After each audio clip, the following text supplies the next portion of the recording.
왜 문법을 알아야 되냐면 지식이 없는 상태에서 하면 외운 표현만 쓸 수 있고요. 응용이 안 되는 거야. 그 단독 한 문장만 계속 개별적으로 세상에 존재하는 10만 개의 문장을 다 외워야 되는 거야. 근데 문법을 알면 만 문장만 외우면 되는 거야. 그녀는 회사 차 타고 간다면 she drives to work. drive라고 하지 않고 입에서 그냥 she drives 나오죠. 보세요. 이게 바로 3단계로 넘어가 있다는 증거예요. 그러니까 문법 알고 하면 나중에 2년 지나서 안정적으로 스피킹한다는 그 말이 과장이겠어요? 아니면 진짜 실제 사례겠어요? 과장이 아니지. 그거 진짜라니까. 그럼 1단계 한번 들어볼게요. 문법 지식이 없는 상태로 연구를 하면 어떤 일이 벌어지는 줄 아십니까? 일단 대화문에 있는 문장이건 독해하건 볼 때 불편해. 계속 불편해. 단어만 각인이 되는 거야. 그래서 제가 저하고 의견을 달리 가는 사람들 전문가도 있을 거예요. 제발 자꾸 단어 너무 많이 외우지 마라 이런 말을 하잖아요. 그게 저도 오죽했으면 그 말 하겠어요. 단어만 알아서 문장 구성을 전혀 못하고 있는데 뭐. 그리고 단어 아는데 해석을 엉뚱하게 오역을 계속 해와. 그 이유가 뭐냐? 영어라는 문장의 틀을 모르는 상태에서 단어만 아니까 안 되는 거예요. 그러니까 뭐냐? 문법 지식이 없는 상태에서 영어 문장을 보고 얘기를 하면 우선 문장이 눈에 잘 안 들어와. 그럼 두 번째, 여러분 우리도 암기 스터디 시키잖아요. 암기, 챌린지 이런 거 하잖아요. 잘 안 외워진다니까. 그러니까 그분은 응용이 안 되는 거야. 그 단독 한 문장만 계속 개별적으로 세상에 존재하는 10만 개의 문장을 다 외워야 되는 거야. 근데 문법을 하면 만 문장만 외우면 되는 거야. 그러니까 문법을 지식이 없는 상태에서 하면 외운 표현만 쓸 수 있고요. 끊임없이 guessing, 짐작을 해야 되고요. 심지어 회피를 하고 문장이 안 만들어져서 어떻게 되느냐. 자기가 써놓은 문장을 다 원어민에게 한 문장 한 문장 다 맞나 물어봐야 돼. 자신이 없는 거예요. 그래서 어떻게 되느냐, 결국 할 수 있는 말만 하고 하고 싶은 말은 다 참는 거예요. 여러분 이런 경험 있을 거예요. 저도 챗GPT하고도 여러분 느꼈었는데 오늘 챗GPT하고 주말에 있었던 얘기하다가 막히는 거야 내가. 그럼 그 말에 스탑 해버려. 그거 건너뛰고 딴 얘기로 가야 되고. 그러니까 정작 하고 싶은 말은 다 건너뛰어야 돼. 다 건너뛰어야 돼. 그런 문제가 생깁니다. 그 다음 보세요. 두 번째, 2단계. 여러분 대부분 학습자들이 2단계에서 지금 허우적거리기 때문에 문법에 대한 혐오증 아니 문법에 대한 기피증이 생겼을 거야. 무슨 말이냐면 경직된 문법 지식만 가지고 있는 거야. 즉 동명사는 동사에 ing를 붙이고 동명사가 문장에 주어로 쓰일 때도 있고 전치사의 목적을 이런 문법적 지식만 미친 듯이 가지고 있는 거야. 그리고 실제 아웃풋할 때는 전혀 어디에 갖다 붙이는지 모르는 상태에서 예전부터 쓰고 있던 it is 형용사, 투부정사만 미친 듯이 쓰고 있는 it is very difficult to do something 이렇게 동명사 주어 써라는 것은 경직된 문법 지식으로만 있는 거예요. 이 단계를 뛰어넘지 못하기 때문에 자꾸 문법을 거부하는 겁니다. 그럼 어떤 일이 생기느냐? 경직된 문법을 아는 사람은 규칙은 아는데 기계적으로 아는데 이 사람은 뭐냐면은 말하는 도중에 여러분 보세요. 네이티브하고 우리하고 제일 큰 차이가 뭐죠? 네이티브는 생각 없이 말해. 우리는 한 단어 얘기하고 다음 무슨 말을 정해놓고 말해. 그래서 심지어 이런 사람도 있어. 한 문장 다 만들어놓고 내뱉고 다 만들어놓고 내뱉고. 이분이 바로 2단계에서 멈춰있기 때문이야. 그러니까 과거 진행을 괜히 배운 거야. 그러니까 처음 같으면 나 이거 우리 다음 주에 저녁 함께 할까 이러면 기초회 학습했던 거 쓰면 돼. How about why don't we? 쓰면 되는데 이제 영어 좀 하다 보니까 좀 더 예의 바르고 간접적으로 얘기할 때는 I was thinking we could get dinner sometime next week. 이렇게 하라는 게 머릿속에 들어있으니까 경직된 문법이고 아직 스며들지 않은 거예요. 따라 쓸 때 일일이 다 생각하는 겁니다. 이때는 I was thinking 써야 된다. 과거 진행 써야지. 참 왜 이러지 내가? 이러니까 말하는 속도가 너무 느려지면서 문법이 오히려 스피킹에 방해가 된다는 perception, 인식이 생기는 거예요.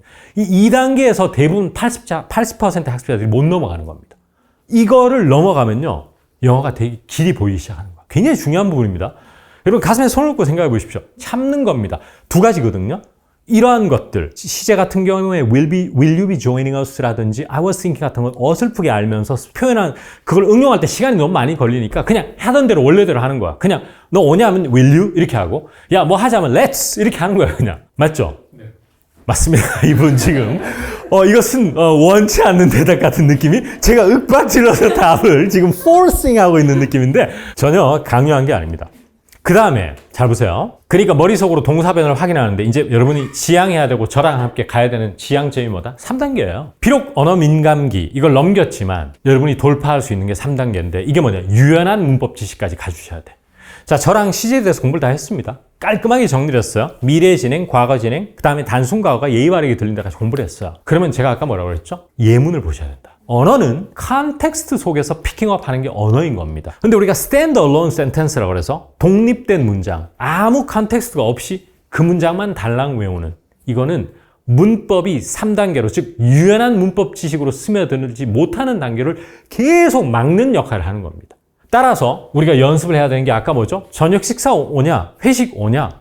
할 말 분명히 많겠죠. 그러면 이런 예문을 보면서 will you be joining us를 암기해 줄 때 흡수가 되기 시작하는 겁니다.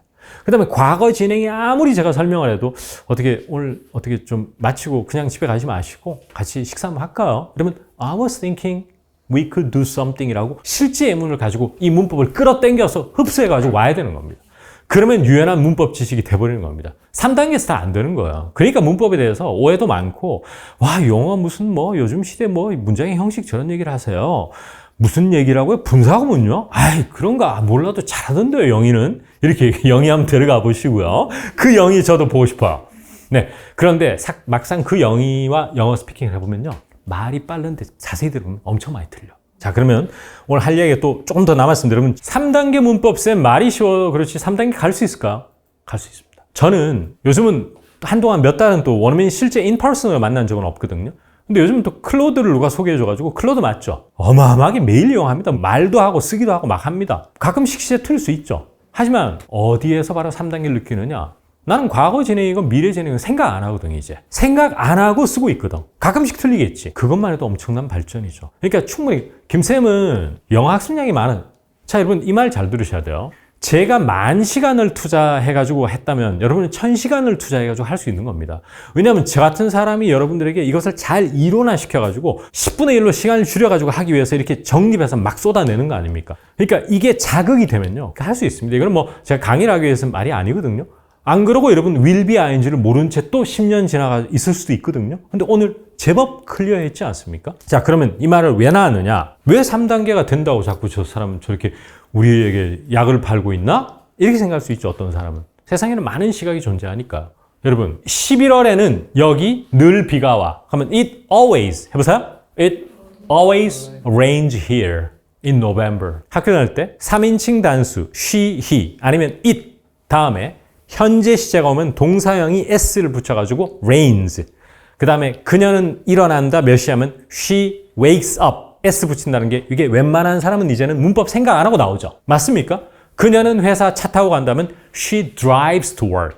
drive라고 하지 않고 입에서 그냥 she drives 나오죠. 보세요. 이게 바로 3단계로 넘어가 있다는 증거예요. 그럼 요거는 단순하기 때문에 이제는 우리가 연습이 많이 됐기 때문에 그렇지 라고 생각할 수 있지만 제가 아까 말씀드린 will you be joining us도 이 영역으로 데리고 올 수 있는 거거든요. 생각 안 하고 한다는 거예요. 이제 집에서 챗GPT하고 얘기하거나 외국인 만났을 때 will be ing에 대한 이론적 개입이 없이 나오는 경험을 해야 된다는 거예요. 그러니까 문법 알고 하면 나중에 2년 지나서 안정적으로 스피킹 한다는 그 말이 과장이겠어요? 아니면 진짜 실제 사례겠어요?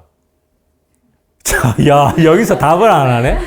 과장이 아니지. 그거 진짜라니까. 굉장히 중요한 얘기입니다. 자, 그러면 마지막 이제 정리를 한번 해봐야 되겠습니다. 세상에는 두 종류의 학습자가 있다. 1번, 문법을 피하는 학생. 어떤 이유를 막론하고 문법이 필요 없다고 믿고 있기 때문에 아니면 내 주변에 문법을 몰라도 스피킹 잘하는 것 같은 사람이 있어서 아니면 문법 용어가 진부하고 싫어서 문법은 공부 같으니까 문법을 피하는 학생이 있어요. 두 번째, 문법을 받아들이는 학생이 있어요. 그리고 흡수하는 학생이 있어요. 어떤 사람? 영어 공부를 막상 해보고 어느 정도까지 해보니까 문법이 불필요한 게 아니구나를 남 유튜브 강사가 얘기한 게 아니고 내가 깨달은 사람.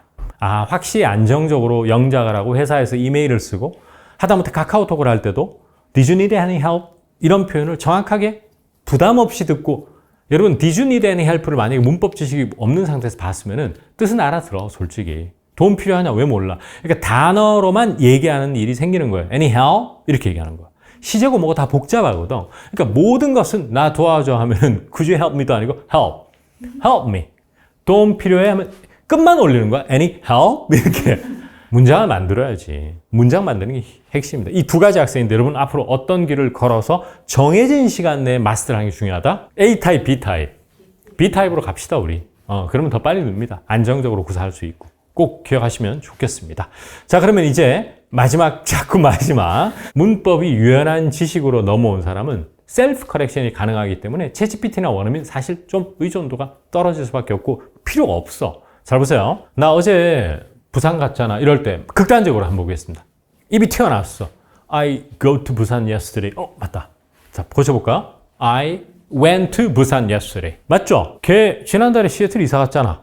그러면 she moves to Seattle last month. 틀렸다. 뭐죠? She moved to. 아주 쉬운 것만 제가 예를 드는 겁니다. 또 하나, 이건 어려워요. 이건 어려워. 안 그래도 사만다 연락 왔는데요. 사만다가 말해줬어요. 늦다고. 이러면 she told me. 맞죠? 뒤에 해볼까? 그녀는 늦을 것이라. She told me that she will be late. 했죠?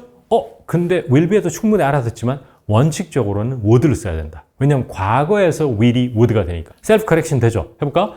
She told me she would be late. 되죠? 이런 식으로 셀프 커렉션 하는 겁니다. 문장이 복잡했던. 마지막 하나만 더. 안 그래도 그 가게 옆에 빵집 생겼잖아. 이럴 때는 어려워. 그러면 a bakery. 문을 열었다 해볼까?